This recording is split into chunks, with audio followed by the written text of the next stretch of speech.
বর্ষার সেই রাতটাকে আজও গ্রামের মানুষ ভুলতে পারে না। আকাশ জুড়ে কালো মেঘ, বিদ্যুতের ঝলকানি আর নিরবিচ্ছিন্ন বৃষ্টির শব্দ যেন পৃথিবীর শেষ দিনের ঘোষণা দিচ্ছিল। নদীর ধারে পুরনো মন্দিরটা তখন অন্ধকারে ডুবে, শুধু মাঝে মাঝে চূড়া থেকে বের হওয়া আলো কুয়াশার ভেতর ছড়িয়ে পড়ছিল। আর ঠিক সেই নদীর কিনারায় ছেঁড়া ত্রিপলের নিচে বসেছিল এক অদ্ভুত ছায়ামূর্তি, যাকে সবাই এখন চেনে অনুপর্ণার প্রেত নামে।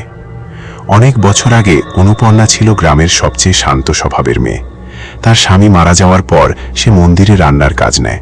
প্রতিদিন ভোরে উঠে দেবতার জন্য ভোগ রান্না করত, রুটি, ভাত আর মিষ্টি। মানুষ বলতো তার হাতে রান্না করলে খাবারের গন্ধেই মন শান্ত হয়ে যায়। কিন্তু গ্রামের সুখ বেশি দিন টেকেনি। এক বছর ভয়ঙ্কর বন্যা এলো। নদী ফুলে উঠে ঘরবাড়ি ভাসিয়ে নিয়ে গেল, ফসল নষ্ট হলো, গবাদি পশু মারা গেল, মানুষ ক্ষুধার্ত হয়ে পড়ল। তখনই গুজব ছড়ালো, এই বিপদের কারণ অনুপর্ণা।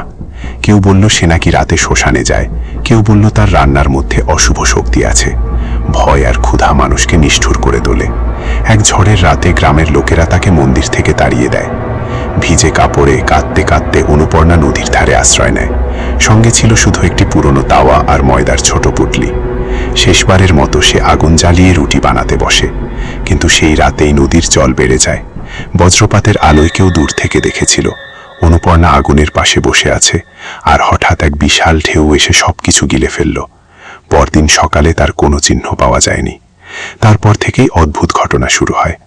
বর্ষা যাতে নদীর ধারে আগুন জ্বলতে দেখা যায়, ঝড় বৃষ্টির মাঝেও আগুন নেভে না।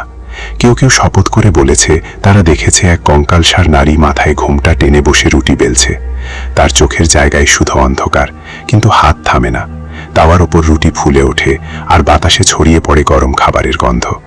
গ্রামের মানুষ সন্ধ্যার পর ওই পথে যাওয়া বন্ধ করে দেয়। তবু কৌতূহল সবসময় ভয়ের চেয়ে শক্তিশালী। রাহুল নামের এক শহুরে যুবক গবেষণার কাজে গ্রামে আসে। ভূতের গল্পে তার বিশ্বাস ছিল না।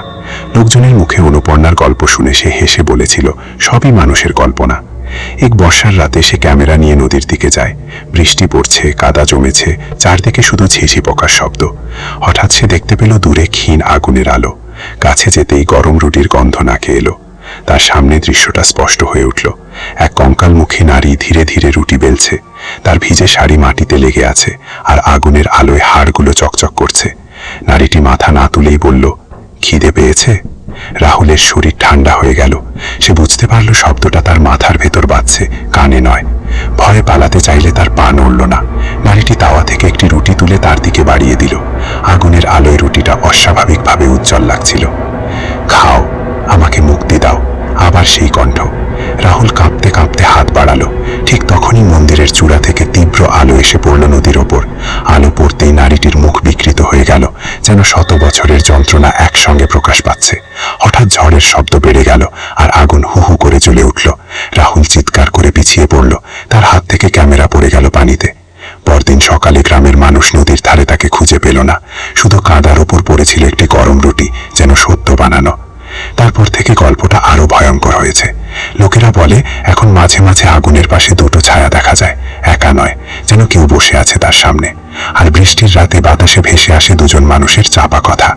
গ্রামের বয়স্করা বিশ্বাস করে অনুপর্ণা এখনো মুক্তি পায়নি। সে অপেক্ষা করছে এমন কারো জন্য যে ভয় নয়, সহানুভূতি নিয়ে তার রান্না গ্রহণ করবে।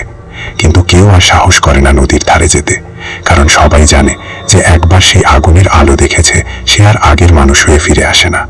আর বর্ষার রাতে যখন দূরের মন্দির থেকে আলো নদীর জলে পড়ে, তখন মনে হয় কেউ এখনো বসে আছে, নীরবে রুচি বেলছে, অনন্ত অপেক্ষায়।